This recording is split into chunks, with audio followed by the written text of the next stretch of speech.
youngest one's doing well too. He's in grade 11. Doing well at school. They have a television program, Ernest Manning, their own TV station. And every morning they have TV screens throughout the school, and they read the school news. And they'll have stories with video. Really? Yeah. That's great. Yeah. And they're doing a big, so he's been going early this week because they're doing a big Remembrance Day thing. So, yeah. Shoot.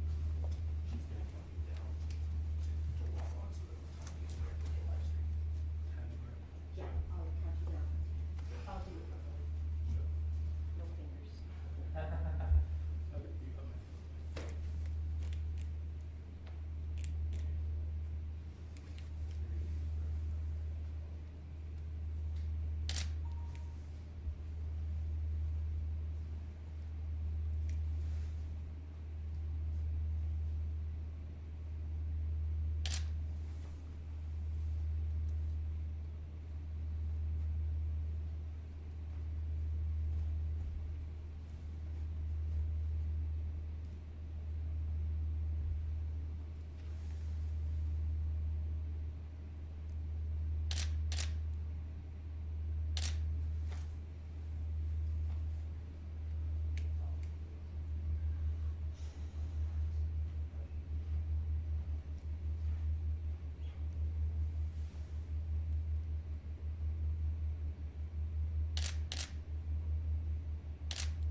Okay, everyone, we're counting down from 10, 9, 8, 7, 6, 5, 4, 3, 2, 1.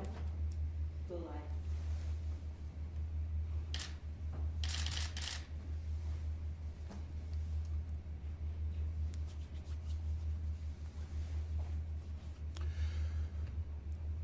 Thank you. Good morning. In 2019, this government was elected on the promise that we would secure a fair deal for Alberta.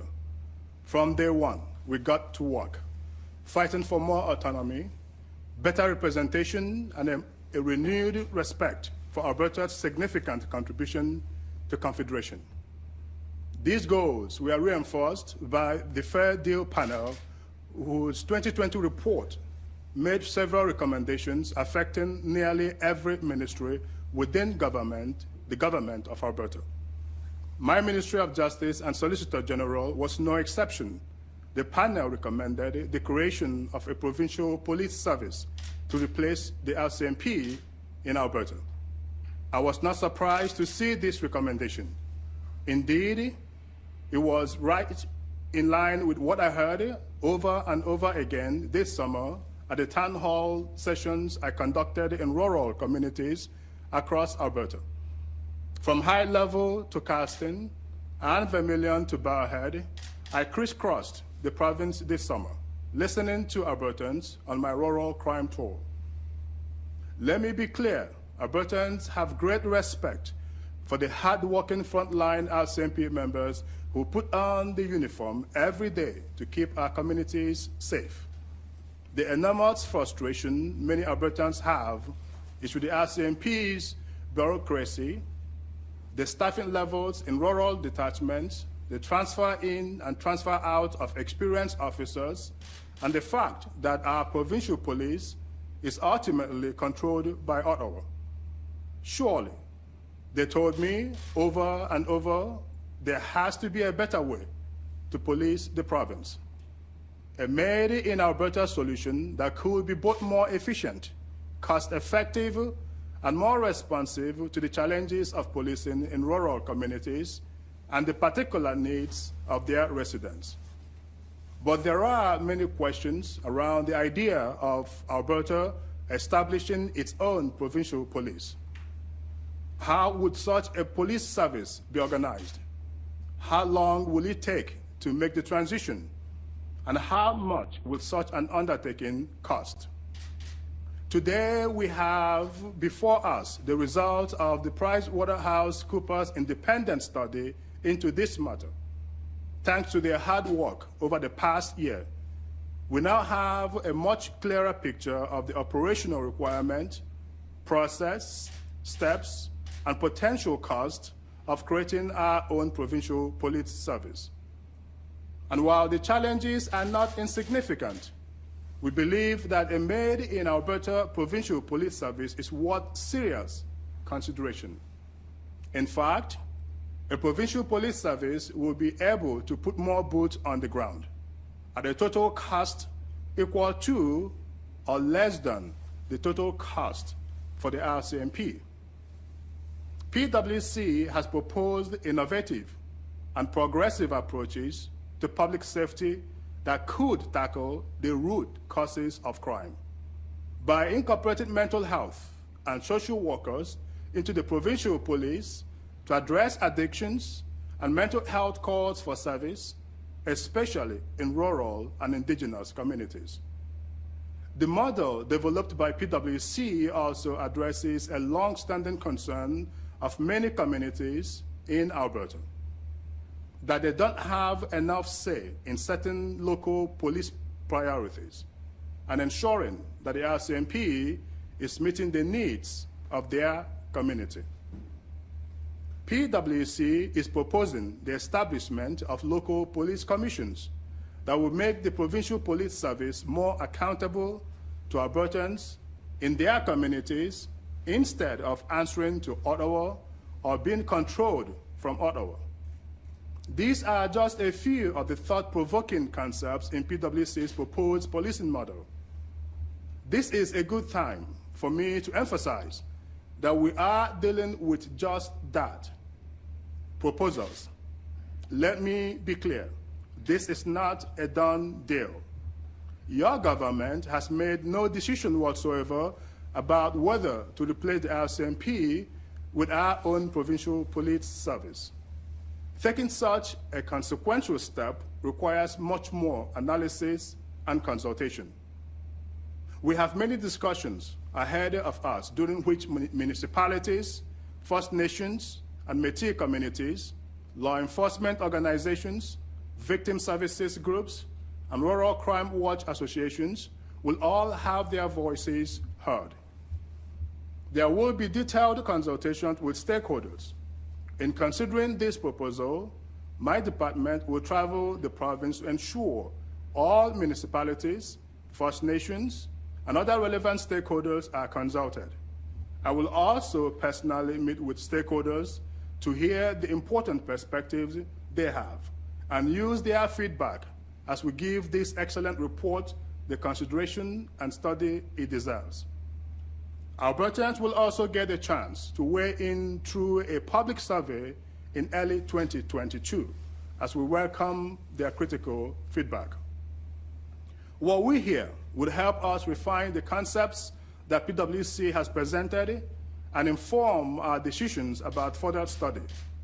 I look forward to consulting with a wide range of stakeholders and hearing their views and ideas contained in PwC's report. I want to emphasize that this process in no way is meant to denigrate the men and women who make up the RCMP. They are dedicated, highly trained, and hardworking professionals who have earned a place of respect within our communities. They deserve and have our tremendous respect and gratitude. As Justice Minister, I have always defended our hardworking frontline men and women of law enforcement, and I can assure that I will continue to do so. However, I, as Justice Minister, and this government will always pursue the best interests of Alberta and of its people in all of our decisions. Our ultimate goal will always be to build safer communities for all Albertans, no matter where they live. Thank you. May God bless our beloved province, and may God bless the people of Alberta. I will now take some questions. We'll now go to the phone line for some questions. So it'll be one question, one follow-up. Operator, first question, please. Thank you. The first question is from Ashley Joanno, Post Media. Please go ahead. Hi, these are obviously questions to the Minister. Minister, you say that the cost to Alberta would be equal or lesser to the cost now, but that's just not true.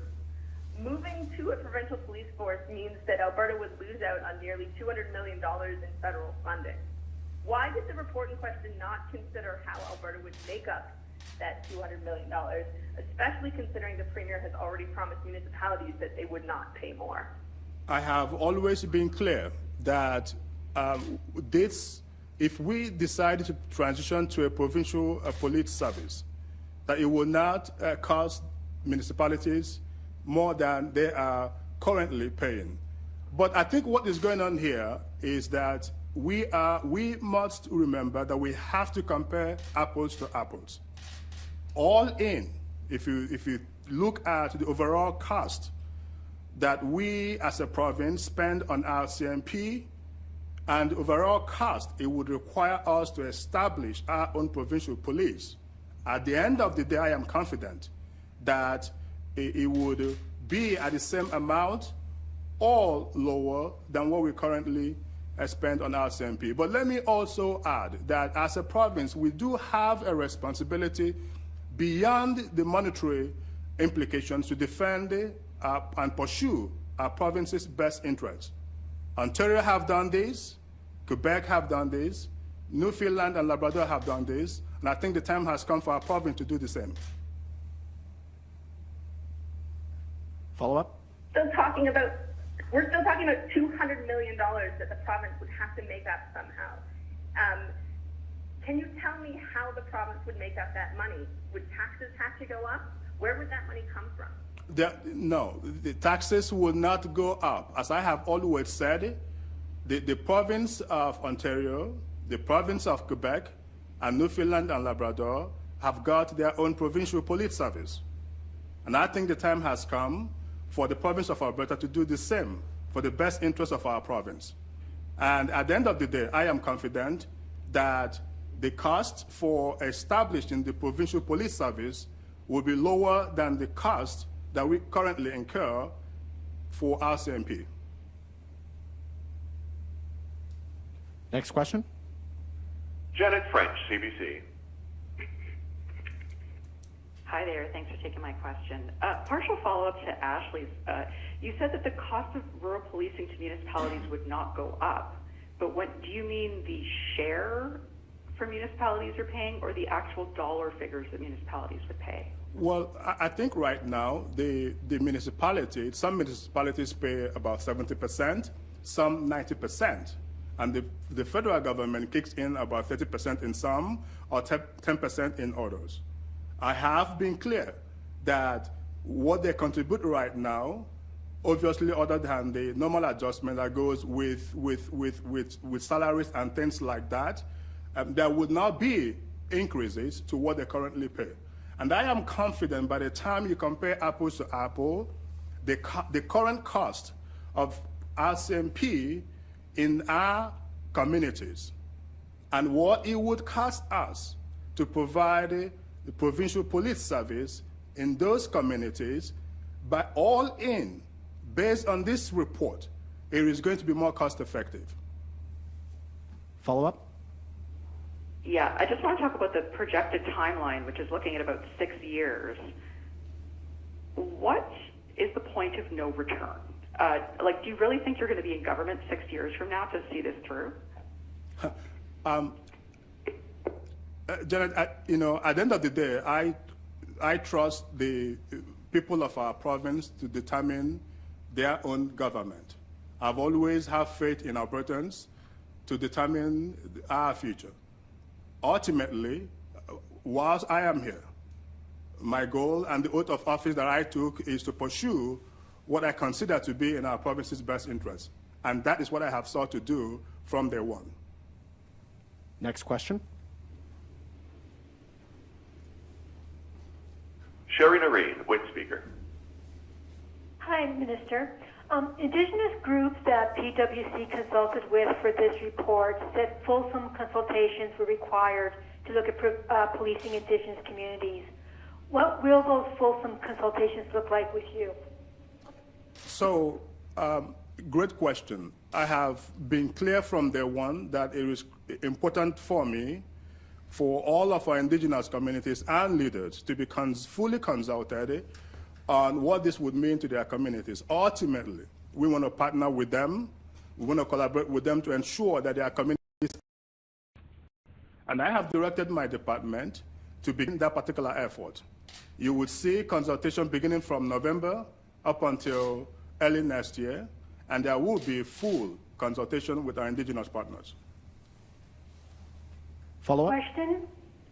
Why are you assuming Alberta Provincial Police Force will have a better relationship with Indigenous people than the RCMP does, considering the relationships the Ontario Provincial Police and the Sûreté de Quebec have with the Indigenous population in their provinces? The answer is very simple. We are going to work with them. We are going to sit down with them to figure out the policing priorities of their communities that is culturally sensitive, in line with their expectations of safety and overall well-being of their people and their nations. At the end of the day, this is a decision that we are going to make together. The model that is going to suit them, that they would want to see, is going to come as a consequence of this consultation and collaboration. And ultimately, at the end of the day, once they give their go-ahead, that will be in the best interest of their communities and indeed for the province. Next question. Shayla Skolsky, CTV.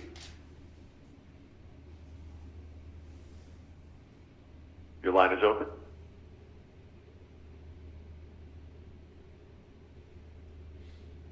Hello, can you hear me okay?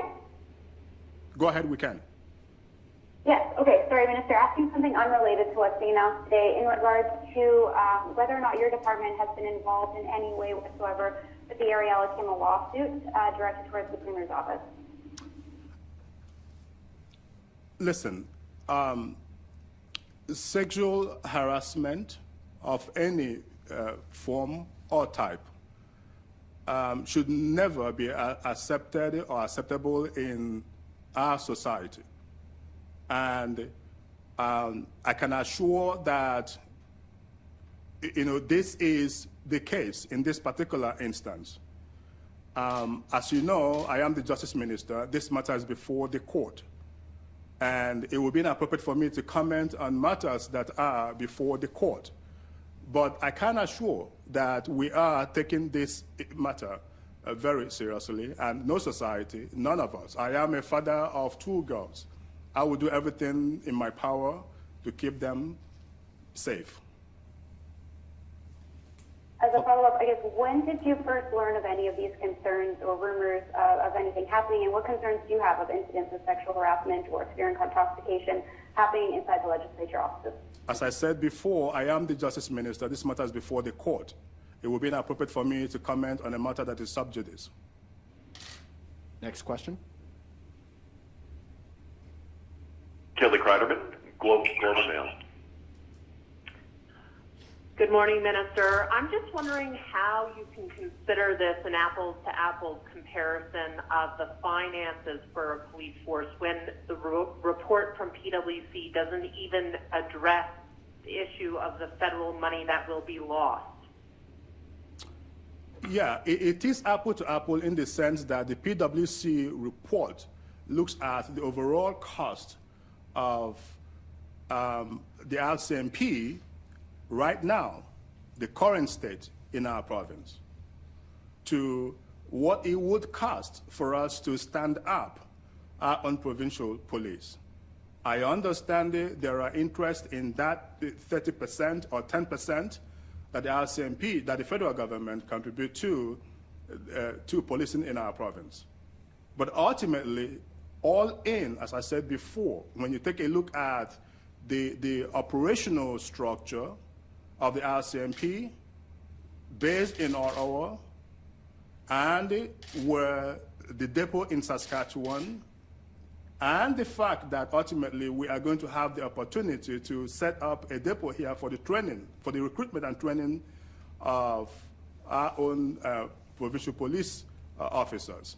All in, that is more cost effective than the cost we spend on RCMP today. Follow up? Yes, I hear you, but as you go into communities and make the case for a provincial police force, as it seems you're keen to do, don't you think some communities will question why a major component, funding that makes up 30% of the cost of policing right now, isn't included in a report that is supposed to look at the financial implications of moving to a provincial police force system? Don't you think it's sufficient to go to communities without having that information? I don't think so. The federal government contribution to the province and municipalities on policing is a matter of public record. We know what the percentage is, as I said before, 30% or 10%. We know what that comes to in actual hard dollar values. And that is why between July and September, early September, I traveled across all regions of our province, listening to municipal leaders, stakeholders, and ordinary Albertans.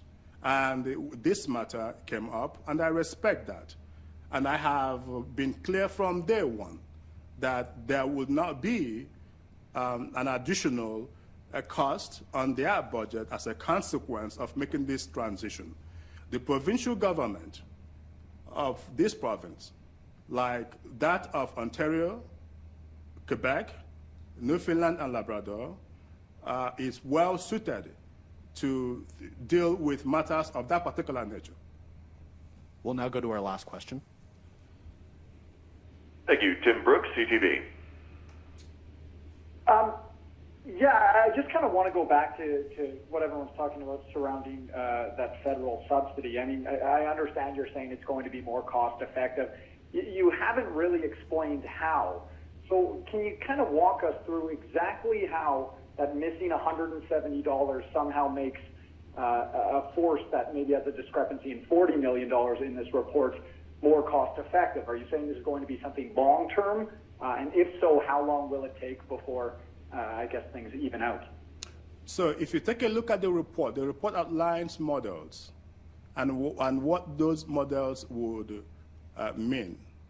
The PwC report have come forward with innovative and progressive approaches to policing, and that combines new technology, combines mental health and addiction workers, social workers, in responding to calls in our various communities. Right now, law enforcement, RCMP, police officers in this province get to respond to virtually every single public safety calls, regardless of their nature.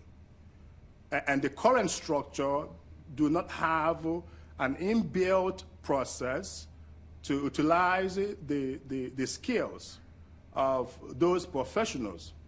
And ultimately, this is one thing that has been reflected in the models that PwC have put forward.